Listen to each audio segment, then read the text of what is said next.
Hey everybody, Dan Weintraub here. What do you think of these? They're kind of cool, huh? Make me look sort of Los Angeles hip. Anyway, DanWeintraubCoaching.com is my website, and my 4 booklets about neurophysiology, neurology, all things internal experience are available on Amazon. Just type into the search bar, Dan Weintraub Books. This is a brief video. You can hear some beautiful marches in the background. There's music playing. The dishwasher is running. The rice is cooking.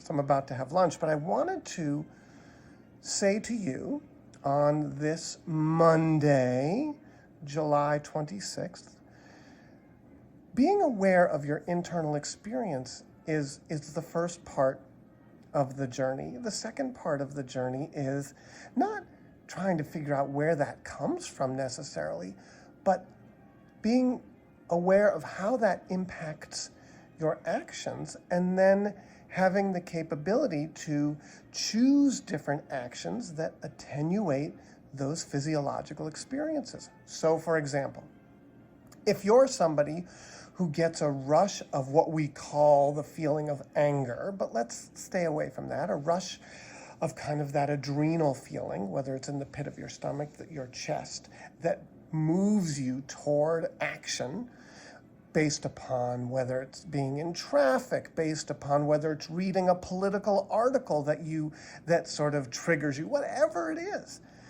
Having awareness around that provides you with some choices. And you can spend time investigating where that might come from, but if you don't want to experience that physiological sensation in your body, or if you come to believe, as I do, that some physiological sensations over time can be detrimental to our physical health and to our mental health, you can choose different actions. I don't read about politics anymore.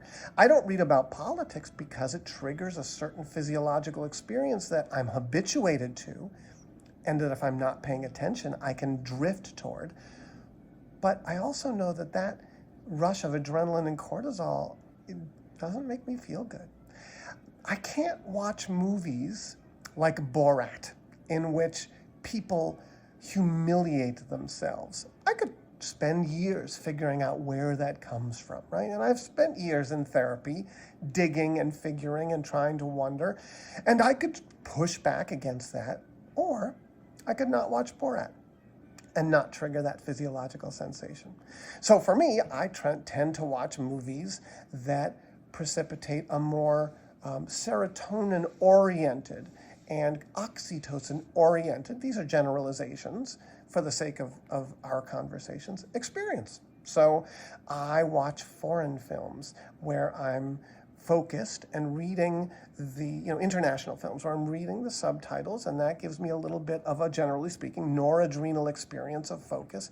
And I watch movies that evoke for me tears, love stories, or touching movies, Field of Dreams for me, about fathers and sons and about baseball. Beautiful, touching for me. Cinema Paradiso, touching for me. That's the physiological experience that I would like to evoke, even if sometimes it might feel a little uncomfortable, because tears and that can be uncomfortable. But tears, by the way, are evocative of endorphins and serotonin. Anyway, what I came to tell you today with the music playing and the rice cooking is have awareness around what it feels like in your body. Try not to ascribe words to it necessarily, like anger or fear or whatever, and then decide whether or not you want to have that physiological experience. And if you don't engage in those activities. We all drive, or most of us drive. We're all going to get stuck in traffic. There may be ways that you can attenuate, if you have that adrenal experience while driving, those feelings. And one way that I have found useful for some of my clients is to have them repeat mantras where they are able to humanize people on the road. One of my big strategies is I just say hello and wave to everybody. It, for some reason, has an impact on my body that's very serotonin and oxytocin centered. In other words, provides for me a sense of well-being. Anyway, I'm going to go have my lunch. I just wanted to let you know that you have choices here and that you don't have to spend years and years in therapy trying to figure it out. You can simply change your behaviors. Okay, that's all. I hope you have a great day.